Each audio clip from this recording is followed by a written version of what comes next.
Olá, gente. Estamos em mais uma quarta-feira reunidos aqui em Brasília para prosseguirmos nos comentários do livro Mestre de Amor, que é um livro de autoria da Joana de Ângeles, psicografia do Divaldo Franco, introduzindo hoje o capítulo número 16, denominado Opiniões. Respeita a opinião dos amigos e examina judiciosamente o que eles falam. No entanto, não te detenhas nas opiniões alheias, partidas dos julgamentos convencionais da multidão. Interessante, né? Respeita a opinião dos amigos, observa, analisa, examina o que eles dizem, se é verdade ou não, né? Se tem algo ali a ser examinado de forma mais minuciosa por nós. No entanto, não te detenhas nas opiniões alheias baseadas na multidão. Então, é, iniciando esse nosso processo, nossa jornada espiritual, a gente vai ver a quantidade de pessoas que muitas vezes nos formulam opiniões, muitas vezes sem que a gente tenha pedido, né? Mas mais do que isso, muitas vezes são pessoas desconectadas do nosso caminho, então que muito provavelmente não vão nos entender em profundidade, não vão entender o propósito, as razões, o porquê da gente estar trilhando aquilo, mas que isso não nos desanime, né? A grande verdade é que, conhecendo cada vez mais as pessoas, a gente vai ver que há pessoas muito bem intencionadas que, ao longo do tempo, por conta de opiniões alheias e muitas vezes massificadas, acabaram saindo do caminho e indo em direção a essa multidão, né? Que faz o que todo mundo faz, que pensa do mesmo jeito que todo mundo, né? Que tem os mesmos sonhos e anseios de todos e que, consequentemente, é, ao pensar, ao agir dessa forma, a nossa vida vai ser uma vida comum. Não é que a vida comum seja ruim, mas uma vida né, sem propósito e sem valor, é, há de nos encaminhar para onde? Para onde chegaremos, né? O respeito humano e a hipocrisia lhes dão vigor e força que, todavia, não te podem atingir. Por ajudar a todos indiscriminadamente, chamar-te-ão tolo. Por confiar em Deus, desassombradamente considerar-te-ão ingênuo. É verdade, né? Se você for observar ali as condutas de Jesus, muitas vezes ele era tido mesmo, né? Como fraco, como covarde, como tolo, né? Por ajudar a todos, mesmo aqueles que muitas vezes aos nossos olhos não mereceriam essa ajuda, era chamado tolo. Não, né? A gente faz para ajudar o outro, não porque o outro merece, né? A mesma coisa, eu confio em Deus desassombradamente e muitas vezes vão te denominar como ingênuo. Ah, muito ingênuo, muito bobo, não sabe o que é a vida, né? Ou então acha que é uma pessoa ludibriável e, pelo contrário, manter doçura em um mundo muitas vezes tão árduo, tão hostil, tão bravio, é uma virtude das muitas vezes menos treinadas por nós, né? Muito mais fácil a gente entrar nessa massificação, ser envolvido por essas desconfianças, por essa onda de raiva, de insatisfação, né? E por essa desesperança do que ser aquele que tem essa atitude de confiar na vida, confiar em Deus, independente de exteriormente estar tudo caótico, muitas vezes tudo ruindo, né? Mas ter essa confiança sincera no coração. Então, muitas vezes vai falar, ah, é tolo. Acredita que as coisas têm um porquê, têm uma razão, que isso que está vivendo é aquilo que deveria viver, né? Então, muitas vezes não vai ser entendido. Por amar muito e com abnegação, nomear-te-ão fraco, né? E a gente vê muito isso, tolo, fraco. Cultivando a misericórdia, em nome do céu, apontar-te-ão como imbecil. Então, se somos compassivos com o outro, se temos essa piedade de entender, né? Entender o grau evolutivo que o outro está, em que patamar evolutivo ele está, e que, por conseguinte, né? As condutas dele vão ser muito semelhantes com esse estado evolucional da alma dele, né? Então, essa disposição sincera de entender o que o outro pode dar, né? E o que a gente pode muitas vezes esperar dele, né? Exercitando a previdência em favor de ti mesmo e dos outros, identificar-te-ão por velhaco, né? Ah, aquele que é covarde também, né? Que não anseia novas ideias, quando na verdade está sendo uma pessoa só previdente, cauteloso, né? E aí é tido como velhaco, né? Ensinando a verdade, vivendo-a, repelir-te-ão, como fanático. E é interessante, né? O Khalil Gibran tem um poema denominado O Louco, que ele fala isso, né? Que quanto mais a gente vai exercitando essas condutas e essas atitudes que estão indo de encontro ao que a massa faz, são contrários àquilo que todo mundo está fazendo, que está em voga, né? Que está realmente sendo feito pelas outras pessoas. Quando a gente vai contrário a isso, a gente vai sendo deslocado mesmo. As outras pessoas vão nos vendo como louco, né? Muitas vezes é essa a visão da massa. É uma pessoa ali, como ele diz, né? Khalil Gibran diria louco, Joana de Ângeles fala fanático, muitas vezes por ser uma pessoa coerente, por tentar levar uma vida digna, de valores elevados, condizentes com aquilo que já aprendeu, né? Bem, muitas vezes sendo taxado de fanático. Serve e persevera, mesmo que a multidão escarnecedora se volte contra o teu trabalho. E é bonito que é aquilo que o budismo falaria também de retação, né? Por que eu faço o que eu faço? Eu faço atrás de reconhecimento, de valorização, ou eu faço porque a minha alma imortal, a minha essência, olhando para aquela situação, fala: é melhor para mim e para os outros que eu assim proceda. Mesmo que a multidão, mesmo que a maioria não concordem, né? Mesmo que pelo contrário, muitas vezes se voltem contra você. Sorri e passa, embora identificando a zombaria em derredor.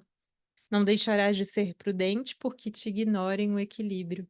E olha que bonito, né? No final das contas, que a gente entenda isso, a gente tem um controle sobre quem nós somos, sobre os nossos atos, as nossas intenções, as nossas atitudes, mas o do mundo não. Mas independente do mundo, que a gente saiba da nossa batalha, né? E aquela batalha digna mesmo de chegar ao final do dia e, apesar de tudo, fui fiel e fui leal a mim mesmo, mesmo que o mundo me tenha oferecido e ofertado tantas outras coisas, né? Então, serve e passa. O tempo é esse nosso fiel escudeiro, né? De mostrar aquilo que é real, das coisas que realmente importam na vida. Não serás menos sábio se não te constatarem a lucidez. Pelo contrário, né? A gente vai ver que a maioria dos sábios que passaram em todos os outros tempos remotos, há séculos, há milênios atrás, e agora também do mesmo modo, foram muito incompreendidos, passaram num anonimato e muitas vezes, se não foi no anonimato, em perseguições assim atrozes, né? E mesmo assim, foram quem foram. Não porque os outros criticaram, não porque os outros o conduziram a esse caminho, mas por essa lealdade, a essa essência bonita, né? Esse propósito interior que vibra em cada um de nós, né? Não serás menos sábio se não te constatarem a lucidez. E pelo contrário, são poucos, né? São poucos aqueles que, luminosos a seu tempo, tiveram esse reconhecimento em vida. Pelo contrário, demorou às vezes séculos, às vezes milênios, para que fosse reconhecido o seu verdadeiro valor. Então, que a gente não espere esse reconhecimento, não espere que as opiniões muitas vezes sejam favoráveis ao que a gente faz, sobretudo quando a gente está tentando seguir um caminho diferente, né? É o diferente. E muitas vezes, sendo a exceção, a gente se vê mesmo nessa quase solidão de quem é incompreendido, mas que no final das contas tem ali dentro de si aquela paz de consciência, né? Embora essas vozes não te considerem o culto à família, o respeito às leis e a submissão a Deus com o amor ao próximo, examina-lhes as instruções verbais. São elas que discursam e escrevem sobre direito e dever, justiça e trabalho, moral e fé, cultura e silêncio.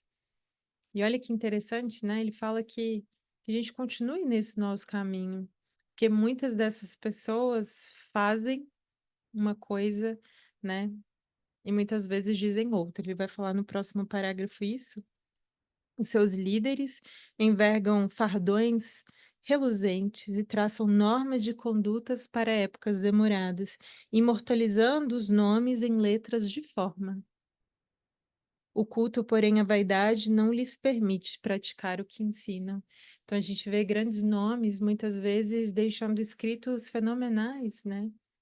E a gente vê em tempos passados também isso, figuras em que essa coerência ainda não era possível, ou seja, havia uma lucidez, havia um entendimento da vida, mas esse entendimento não era o suficiente para sair da superficialidade, ou seja, escreviam bem, falavam bem, mas a vaidade, como diria Joana aqui, não os permitia que vivessem de acordo com aquilo que já pensavam, né? O excesso de palavras com que adornam as linhas essenciais mata o espírito e desacredita no íntimo deles a legitimidade do que asseveram. Então, às vezes a gente vê expressões assim no evangelho como letra morta, né? Que não seria senão isso, né? Digo uma coisa que não vivo. E, como diria também, né? Esses grandes mestres que passaram por nós, um Jesus, que sejamos, não Paulo, que sejamos evangelho vivo, ou seja, que não sejamos essa letra morta que vai passar, que vai ruir, que o tempo vai levar de algum modo, mas que sejamos evangelhos vivos, em que essa coerência seja cada vez mais algo presente na nossa vida. Aquilo que eu sei, aquilo que ao menos eu tento aplicar na minha vida, ao menos eu me esforço, que eu dou essa minha batalha mesmo interior de me transformar em alguém coerente, né? Que essa seja a nossa real batalha, essa coerência interior de que ainda não somos mesmo, e a gente vai ver isso nas provas da vida, que a gente já conhece alguma coisa, mas é tão difícil muitas vezes aplicar, né? Mas que sejamos nós quem mostra para nós mesmos, sobretudo, para os outros também, para o mundo, mas sobretudo para nós, né? Para essa nossa consciência interior, que a gente está na nossa batalha de nos transformar e de sermos coerentes conosco mesmos, sobretudo. Continua confiante. As opiniões são ornamentos dispensáveis. Só a ação reta incessantemente praticada, ensinar-te-á com proveito as lições dos deveres perante o Pai Celestial. Uma das coisas mais belas que de verdade a gente vai ver é que quando a gente está travando de verdade a nossa batalha, a gente não tem tempo. Não tem tempo de criticar as outras pessoas, de lamentar pela situação. A gente está gastando essa energia tentando nos melhorar, né? Então não tem espaço para opiniões ferrenhas sobre os outros, né? Opiniões ruins, e que sejamos nós isso. Que nessa batalha da vida, nessa batalha interior, a gente gaste tempo vendo bem nos outros, claro, não sendo ingênuo, sabendo sim dos seus pontos fracos, mas não dando espaço para isso, e mais preenchendo o nosso tempo nos transformando em alguém melhor, melhorando a nossa conduta, para então a gente poder ser exemplo para alguém, que muitas vezes é isso, né? As nossas opiniões sobre os outros são de algo que muitas vezes nem a gente consegue ainda fazer. Então, que sejamos mais moderados em dar opiniões, né? Que seja quando for realmente pedido e de uma forma muito comedida, que afinal de contas também é entender isso. O outro é um mundo muito diverso de nós, tem propósitos, tem uma vida muito distinta, né? E há de caminhar e de evoluir pelas trilhas pelas quais conduz, né? Por onde caminha. Não cabe a nós induzir os outros. Então, que a gente não tente fazer isso com os outros e que, sobretudo, fortaleça mesmo esse nosso interior, né? Essa nossa autoestima mesmo, para saber, poxa, se eu tô travando essa batalha para ser alguém melhor, deixa eu continuar, seguir firme, prosseguir confiante, né? Não te canses com eles, nem os hostilizes, nem irritação, nem desalento. Muitas vezes a gente intercala isso, né? Muitas vezes dessa raiva, dessa irritação, muitas vezes desse desalento, que é aquela desesperança de que o mundo não tem jeito, de que as coisas estão muito difíceis, aquela desesperança que bate profundo, né? Nessas crises existenciais que muitas vezes nos abatem. Então, não te lastimes, não te irrite, não te desalentes. Todos os servidores fiéis do bem sem razão de ser, foram vítimas do desdém e do sarcasmo e do reproche nas opiniões do povo. Então, foi como a gente comentou, né? Quase um pressuposto de quem está navegando, né, ali um pouco contra a corrente, que é um pouco indo numa direção contrária, onde todo mundo vai fazer o que todo mundo faz. Quem está indo um pouco nessa direção da individuação, de encontrar sua essência, de buscar valores elevados, que não é algo que o mundo procura, né? Não, ainda não, né? Mas procura pouco. Vai perceber, muitas vezes não vai ser entendido, muitas vezes vai ser ridicularizado, muitas vezes vai ser objeto de desdém, mas é normal, né? Como diz Joana, que todos em todos os milênios e séculos anteriores passaram por isso. Então, por que conosco, né, seria diferente? Então, que a gente não paralise a nossa jornada pelas opiniões dos outros, que muitas vezes não conhecem a nossa jornada, não conhecem a nossa essência, né? Então, que quando a gente tiver acesso mesmo a isso, a esse caminho luminoso que a gente quer seguir, que a gente quer trilhar, que a gente sabe que vai haver essa resistência, né? Interna do nosso próprio eu, que quer voltar a ter os desejos atendidos, que quer voltar a ter uma vida comum como de todo mundo, mas também a essas resistências exteriores em forma de pessoas, de circunstâncias que vão eh, nos mostrar que muitas vezes a gente está mesmo assim um pouco apartado, né? Mas faz parte, né? Como seria diferente? Como alguém que não trilha o mesmo caminho que nós, o mesmo propósito, pode nos entender em profundidade? Então, é inclusive ser ver isso com normalidade, né? Como nos entenderiam, né? Como? Se não estão vivendo a nossa vida, se não estão vivendo o nosso propósito, como muitas vezes vão nos entender? Então, realmente não é possível, né? Então, observar a vida como isso. A gente está travando a nossa batalha e cada vez mais a gente tem que saber para onde tem que seguir. E não esperar que os outros nos mostrem isso, ou muitas vezes aprovem o caminho pelo qual a gente está seguindo. Muitas vezes a gente não vai ter, né? E que a gente não se sinta amuado e não se sinta enfraquecido por não ter isso, né? Seja na família, seja com um companheiro, seja com os amigos, que nos veem muito diferentes, que isso não seja motivo para que a gente possa diminuir o nosso compromisso conosco mesmo, né? E com a vida e com o mundo, tá bem? Eu acho que era isso que eu tinha para falar hoje para vocês. Agradeço imensamente o carinho, a escuta de vocês e até semana que vem, se Deus nos permitir.